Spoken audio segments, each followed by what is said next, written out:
have created a multicultural chaos because the problem is blooming all over Europe. You have no-go zones, you have rape epidemics, you have all kinds of problems. The most that I've been told about was a young woman that was taken to a flat and she stopped counting at 36. What? 30? 6 adults, yeah, in one night. But what happened to left-wing feminist movements? They seem, many of them, to be strangely silent on this issue. They do not understand that they are digging their own graves. It's normal for these people when they think like that, because it's our religion. It's our jihad.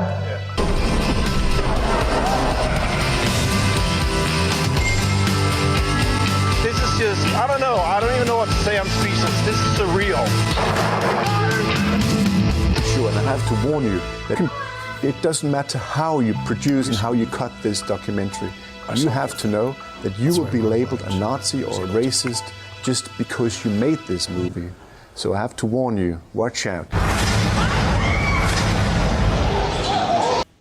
Well, that is a clip, various clips from the movie Killing Europe. I haven't watched the whole thing. I've skimmed it. It's a little bit of low production value, as they say. Like if you went to see it in a big fancy movie theater, you'd say, oh, that felt a little homemade, could have used a little more editing. That's my recollection of when I watched it. But the subject matter and even some of the personalities in it should be very familiar to Rebel viewers. Some of them I interviewed when I myself visited Europe, including Sweden and other places. As you can see, the main subject of it is the mass wave of Muslim immigration to Europe, both on the continent and in the UK, and how that has transformed to society. There's no doubt about it. The movie criticizes it. Look at the title, Killing Europe. But should people be able to watch that movie at all? Should Canadians be able to pay to see it? Well, that was a matter that was before an Ontario court recently, as a group of Canadians wanted to show that film in a public library in Ottawa. They rented the space, they were selling tickets to people who wanted to see it until the censors deployed and deplatformed the event, banning it. Well, the good news is there's still 1 or 2 Canadians who believe in freedom of speech, and our old friend John Carpay of the Justice Center for Constitutional Freedom took the case for freedom of speech, and he joins us now in studio. John, good to see you again. Good to see you. Did I properly summarize what happened in Ottawa? It was an Ottawa Public Library, private room rental by a group of people. They were going to show it to a group of ticket buyers, and then some Antifa-style censors basically shouted the library into submission. I don't know if the censors were as bad as Antifa. I mean, they were nonviolent as far as we know, but people said, some individuals agitated on Facebook and social media and whatnot and said, this is anti-Muslim hate speech, and so no platform for hate.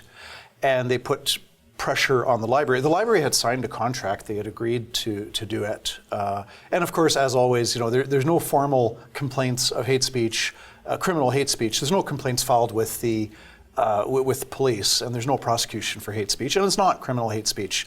But people say, oh, it's hate. And then the Ottawa Library caved into political pressure, canceled the contract, and then the 2 ladies, Madeleine Weld and Valerie Price Thomas, took the library to court.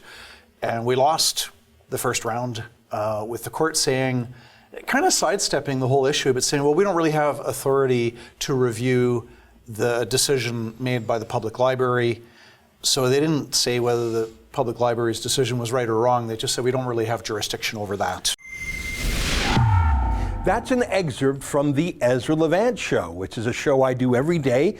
I do a monologue, interview an interesting guest, and then I read my hate mail. But you've got to subscribe to it, which you can do at premium.rebelnews.com.